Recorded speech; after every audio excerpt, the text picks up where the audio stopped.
পরিবারের রাজনীতির রক্ত বর্তমান প্রজন্মকেও রাজনীতিতে হাতে খড়ি করালো ঠাকুর পরিবার। বাগদা বিধানসভা উপনির্বাচনে তৃণমূল প্রার্থী মমতা বালা ঠাকুরের মেয়ে মধুপর্ণা ঠাকুর বাড়ি থেকে বেরোতেই বিতর্কে।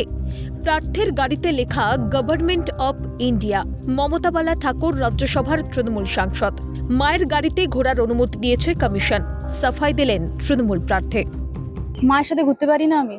মায়ের সাথে ঘুরতে পারেন, তাহলে গভর্নমেন্ট অফ ইন্ডিয়া লিখে ঘুরতে পারেন না। তো কি মানুষরা বাগদার মানুষরা কি গভর্নমেন্ট অফ ইন্ডিয়া দেখে ভোট দেবে না মানে পার্টি দেখে সিম্বল দেখে ভোট দেবে? ইলেকশন কমিশনে এখতিয়ারে নেই দিদি এটা। না তাহলে পারমিশন দিল কেন? জেপির এখন বুঝে গেছে হেরে বসে আছি, কোনো একটা ড্রামা করতে হবে, কিছু না কিছু করে কাঠিবাজি করতে হবে, সেটাই, আর কোনো কিছু না।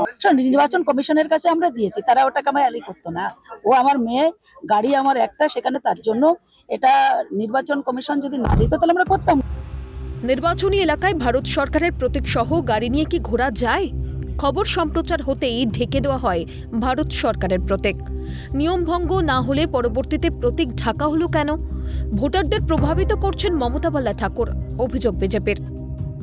প্রার্থী ঘুরতেই পারেন, প্রার্থী নিয়ে আমাদের কোনো আপত্তি নেই, কিন্তু উনি কোন আইনে এটা করতে পারেন? বাগদা বিধানসভায় প্রত্যেকটা ভোটারকে উনি প্রভাবিত করছেন। জীবনের প্রথম বড় নির্বাচনেই বিধি ভঙ্গের অভিযোগ। মধুপর্ণার বিরুদ্ধে রয়েছেন বিজেপির বিনয় কুমার বিশ্বাস। অভিযোগ পাল্টা অভিযোগে বঙ্গ রাজনীতির ময়দানে দেশের সর্বকনিষ্ঠ প্রার্থীকে রেকর্ড করতে পারবেন? জবাব দেবে ভোটের ফলাফল। জ্যোতির্ময় চক্রবর্তীর রিপোর্ট, ক্যালকাটা নিউজ।